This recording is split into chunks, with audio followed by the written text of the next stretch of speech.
खुशामदीद कहेंगे प्रोग्राम आज का रिपोर्टर में। मैं हूं आपकी होस्ट सादिया शाम से। बिजली मजीद 7 रुपए 5 पैसे फी यूनिट महंगी कर दी गई है। नोटिफिकेशन के मुताबिक बिजली की कीमतों में इजाफा माहाना फ्यूल एडजस्टमेंट की मद में किया गया है।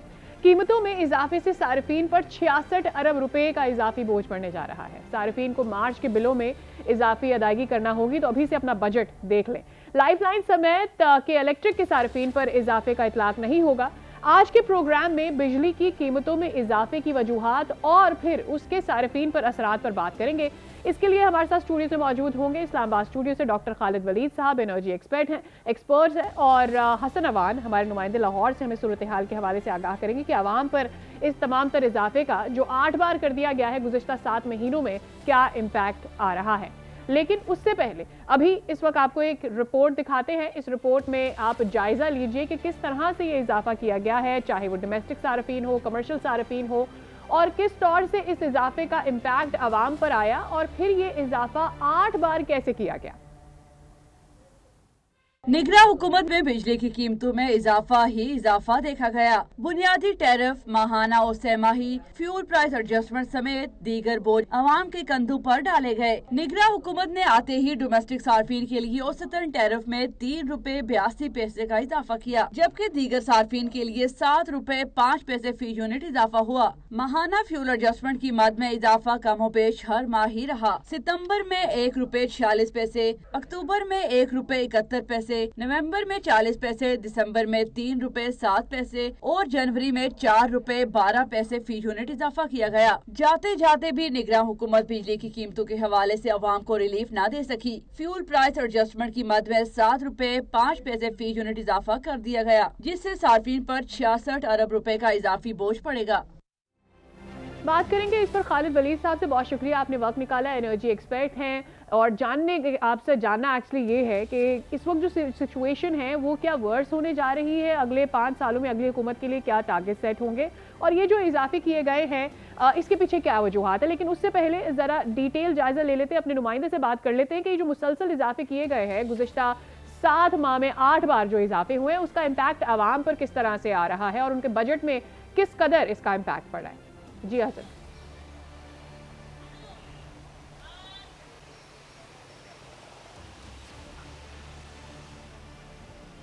हसन अवान, आवाज आ रही है आपको?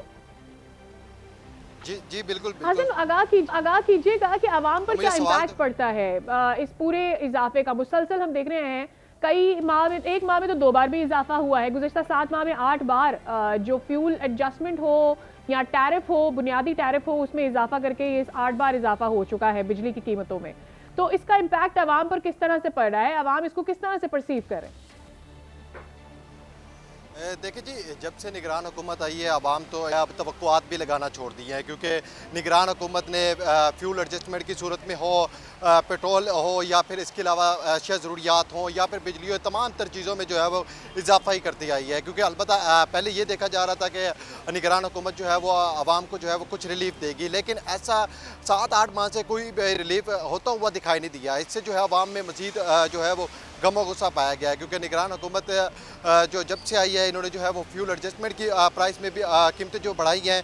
अब जो है वो बिजली के पैसे में भी जो है इजाफा कर दिया है, 7 रुपये और कुछ पैसे जो है वो इजाफा हुआ है, जिससे जो है वो कारोबारी हजरात को भी नुकसान होगा। इससे जो है वो जो घरेलू सार्फिन है उन पर भी जो है वो मज़ीद बोझ बढ़ेगा, क्योंकि कारोबारी आज हमारी जो कारोबारी हजरात से जिस तरह हमारी बात हुई है, उनका कहना था कि क्योंकि कारोबार जो है वो आगे नहीं है, आप मज़ीद जो है वो बिजली की कीमतों में इजाफा करके हमारे जो पर जो है वो मज़ीद बोझ डाल दिया गया है। क्योंकि इससे जो है वो कीमतें बढ़ेंगी तो जाहिर सी बात है वो फिर अशिया ज़रूरियात की कीमतें जो हैं उनको ही बढ़ाना पड़ेगी, जिसकी वजह से जो है वो गरीब आदमी जो आगे जो 2 वक्त की रोटी खाना जिसके लिए माहौल नहीं है, वो इस तरह से फिर महंगी अशिया जो खरीदेगा।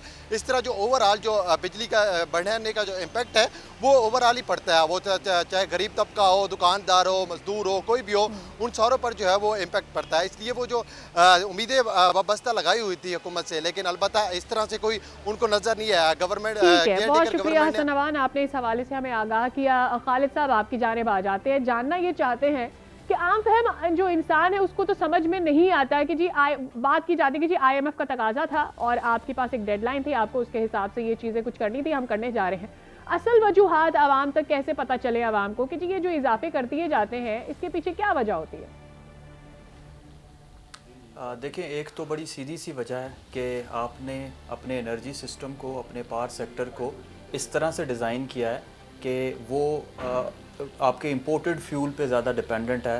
वो उन फ्यूल्स पे ज़्यादा डिपेंडेंट है जो कि फॉसिल फ्यूल्स हैं। आपने लॉन्ग टर्म प्लानिंग नहीं की है पावर सेक्टर में, तो जब भी कीमतें ग्लोबल मार्केट में बढ़ती हैं आपके फ्यूल की, तो आपको इलेक्ट्रिसिटी प्राइस बढ़ानी पड़ती है।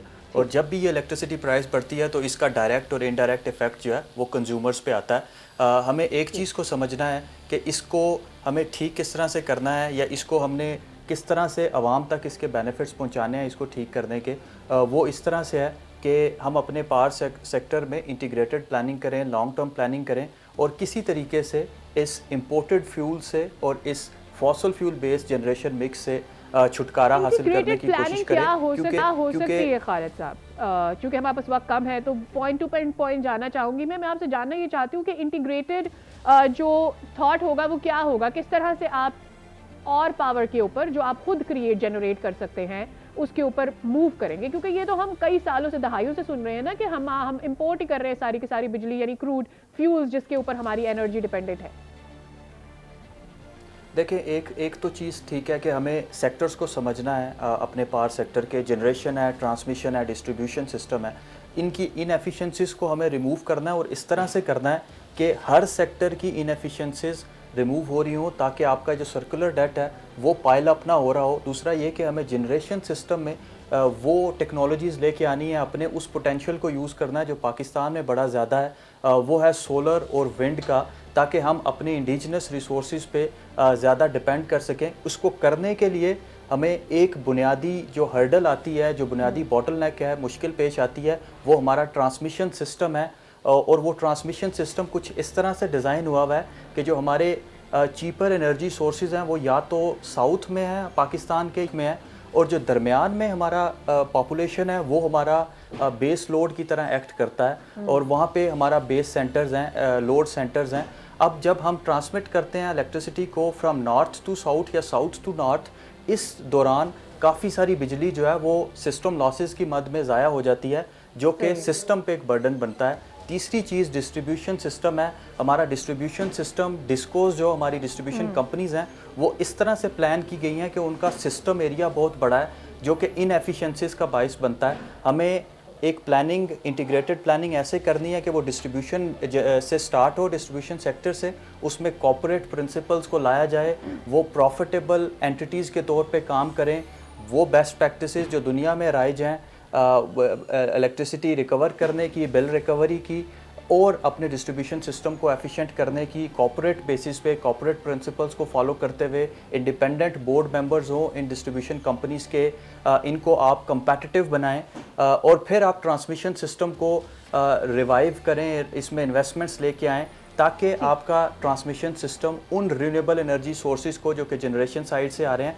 हैंडल करने की कैपेसिटी रखता हो। खालिद साहब ये बताइए कि अपनी ट्रांसमिशन को बेहतर करने के लिए हमें कितना वक्त दरकार होगा, सारे मामलात को मद्देनजर रखते हुए कि उसमें जो भी हर्डल्स हैं, मुश्किलात हैं, उसको सॉर्ट आउट करने में कितना टाइम हमें लग सकता है प्रैक्टिकली स्पीकिंग? देखें, प्रैक्टिकली स्पीकिंग ये एक लॉन्ग टर्म प्लानिंग है, लेकिन इस प्लानिंग को स्टार्ट हो जाना चाहिए। अभी तक हमारे पास सिर्फ एक ट्रांसमिशन एक्सपेंशन प्लान आया हुआ है, उस पर अमल दरामद कितना हो रहा है ये बात की बात है। हमें एटलीस्ट प्लानिंग लॉन्ग टर्म की कर लेनी चाहिए, और उस प्लानिंग को मद्देनज़र रखते हुए हमें अपनी जनरेशन साइड को और डिस्ट्रीब्यूशन साइड को या प्रोडक्शन साइड को और डिमांड साइड को इस तरह से मैनेज करना है, ताकि जब तक हम उस स्टेज पे नहीं पहुंच रहे ट्रांसमिशन तक, हम अपने सारिफीन पे कम से कम बोझ डालें। और उसको ठीक करने के लिए क्या है, अभी चूंकि तमाम तर जो कैंपेनिंग हुई उसमें बड़ी बात हुई विंड एनर्जी प्रोड्यूस करने की, सोलर एनर्जी प्रोड्यूस करने की, क्या ये आवाम तक पहुंचाई जा सकती है अगले 5 सालों में? देखें, इसको पहुंचाने के और भी तरीके हो सकते हैं कि हम सिर्फ और सिर्फ नेशनल ग्रिड को यूज़ ना करें, हम डिस्ट्रीब्यूटेड जनरेशन को यूज़ करें। डिस्ट्रीब्यूटेड जनरेशन का मतलब है जहाँ पे इलेक्ट्रिसिटी, बिजली ने कंज्यूम होना है, उसी के पास वो इलेक्ट्रिसिटी प्लांट, जनरेशन प्लांट लगाया जाए, ताकि आपके सिस्टम लॉसेस कम हो। और दूसरा तरीका ये है विंड एनर्जी को यूज़ करने का कि आप उसको दूसरे सेक्टर्स के साथ लिंक करें। मिसाल के तौर पे अगर हम ट्रांसपोर्टेशन सेक्टर को इलेक्ट्रीफाई करें और इलेक्ट्रिक व्हीकल्स की तरफ जाएं, और अपनी ये जो आपकी मैस ट्रांजिट सिस्टम्स हैं इनको इलेक्ट्रिफिकेशन की तरफ लेके जाएं और उसको विंड एनर्जी के साथ लिंक करें, तो इससे हमारा जो इंपोर्ट बिल है फॉसल फ्यूल की मद में और ऑयल की मद में जो आता है, जो कि around 1 billion USD per month है, वो रिड्यूस हो सकता है और हम आम आवाम तक जो है इसके बेनिफिट्स जो है पहुंचा सकते हैं। जिस चीज़ की हमें अभी ज़रूरत है आपके वो क्या अगले आने वाले 10 सालों में हम किसी भी तौर से इस जो बिजली की कीमतों में इजाफा हो रहा है इसको रोक सकते हैं? कम से कम ऐसा मुमकिन है या नहीं हमारे लिए, हमारा जो अभी सिस्टम है मौजूदा? देखें, इसके लिए हमें इनोवेटिव प्लानिंग की ज़रूरत है, इनोवेटिव फाइनेंसिंग मैकेनिज़्म जो कि दुनिया में मौजूद हैं, जो क्लाइमेट की डिबेट चल रही है दुनिया में, उनको यूटिलाइज़ करने की ज़रूरत है।